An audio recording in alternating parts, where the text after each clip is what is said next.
Donc, deuxième page, le sommaire. Alors oui, ils ont pris le parti d'écrire en blanc, donc c'est la couleur du papier bien sûr, c'est pas de l'encre blanche évidemment, nul besoin de vous le dire. Et ils ont pris le parti d'écrire en blanc avec un fond coloré forcément. Bon, vous savez l'erreur à ne pas faire quand on écrit en blanc sur un fond coloré comme ça. Ce qu'on conseille, c'est ça. C'est ça, l'encre peut fuser dans les fibres du papier et aller rétrécir la taille des caractères. Et si vous utilisez des caractères trop fins au départ, ils vont vraiment devenir encore plus fins, ça va devenir illisible. Donc jamais de caractères très fins sur un fond coloré. Alors ce qui est marrant ici, c'est qu'ils ont laissé le signe de tabulation tel qu'on le voit dans InDesign, ils l'ont utilisé. Bon, ça leur a donné une idée, à mon avis, ça vient du logiciel de mise en page qui leur a donné l'idée de mettre ces petits signes-là de tabulation visibles. Pourquoi pas? Alors, au niveau du logo, ben voilà, on commence par le logo et ses variantes. Voilà donc la version positive du logo avec, et là je vais peut-être zoomer quand même parce que c'est écrit assez petit, la zone de protection. Donc ne pas mettre d'éléments graphiques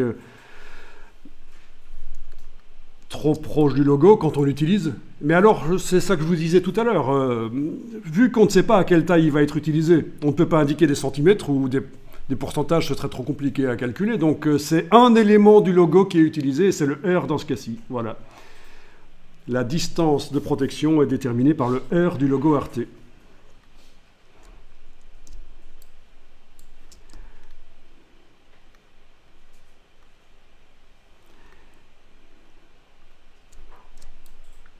Alors, les interdits, c'est toujours la même chose. Ne pas faire une rotation sur le logo, ne pas changer sa couleur, ne pas faire d'effet de tramage, ne pas l'écraser dans un sens ou l'autre, ne pas mettre une ligne en dessous comme ça. Voilà. Alors, version positive en 45% d'encre noire, 100% d'encre noire. Version négative, ils disent que ça doit être toujours blanc. Version positive et négative sur image, ça dépend de l'image. Ok, alors qu'on voit ça, voilà. Je reviens à la couverture, deuxième page, troisième page. Ok, à mon avis, il y a une page de... Non, ça c'est la couverture. Ok, couverture 1. Ensuite, sommaire général 2. Troisième, sommaire plus détaillé 3. Je compte bien, hein, 4 pour cette page qu'on vient d'analyser. Et on est à la 5. Et la numérotation commence à apparaître en haut à droite des pages. Ok. Donc. Ah oui. Donc, comment faire accompagner le logo d'un thème, voilà, d'une baseline en fait.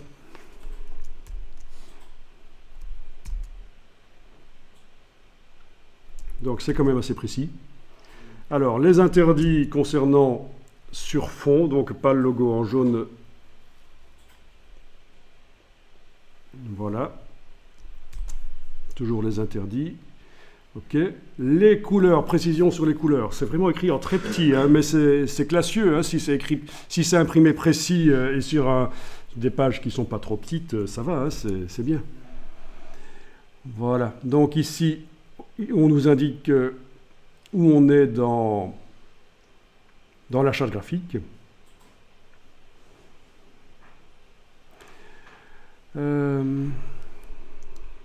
Donc c'est une refonte de logo apparemment. Le logo Arte conserve son ancienne forme de marque générique, mais prend un orange plus soutenu, couleur qui lui confère du dynamisme. On est dans le storytelling. Dans une charte graphique, vous faites du storytelling, vous expliquez pourquoi, d'où vient la forme du logo, pourquoi cette couleur, pourquoi cette police. Vous asseyez vos choix en tant que graphiste. Donc le client ne va pas vous dire « Ah, moi, ça aurait été bien dans une autre couleur, pourquoi pas cette police-là » Non, vous allez dire « Oui, non, c'est un tout cohérent, on a réfléchi. » On sait ce qu'on fait.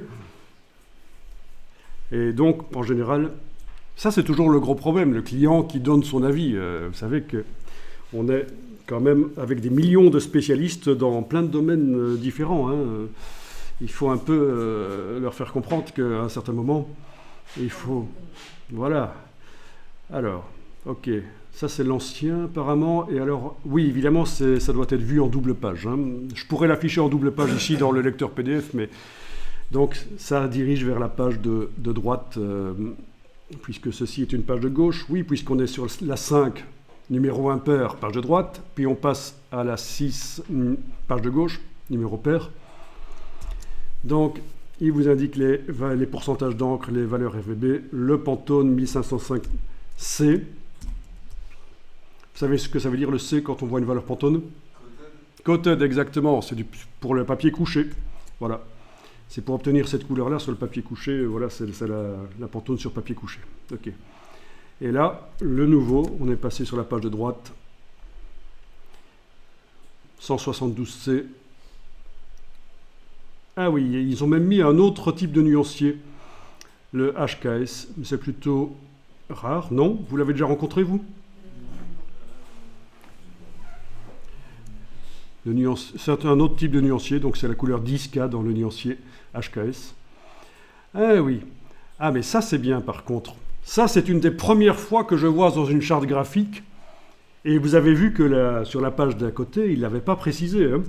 À mon avis, c'était la mise en page de l'ancien logo. Oui, c'est l'ancien logo, mais enfin, est-ce que dans l'ancienne charte graphique de l'ancien logo, ils avaient précisé ce qu'ils précisent ici pour le nouveau? Je pense pas, mais... Impression...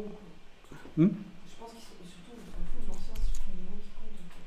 Pour la mise en page de Donc, papier couché, ok. Ils indiquent les pourcentages d'encre sur papier couché. Puisqu'on sait que pour reproduire une couleur sur papier non couché, sur papier fibreux, on va dire, pour simplifier, il faut des pourcentages d'encre différents. Parce que ça réagit différemment, ça a tendance à assombrir, n'est-ce pas?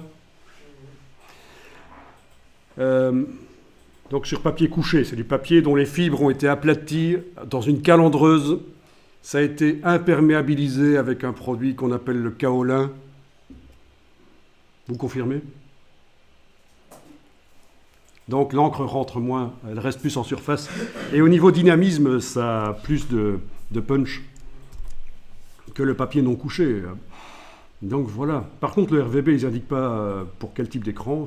Est-ce que c'est du sRGB? On va supposer que oui, parce que c'est le RVB le plus courant, le sRGB. Donc le standard RGB, la norme de fabrication des appareils bas de gamme, les appareils de bureautique. On va supposer. Alors pour papier journal... Donc pour papier journal ici. Alors papier journal quoi? On va supposer que c'est européen puisque c'est une chaîne TV européenne, mais la norme d'impression des quotidiens n'est pas la même en Amérique du Nord et en Europe. Hein. Donc là, la norme quand même, il l'indique pas trop. Ils auraient pu.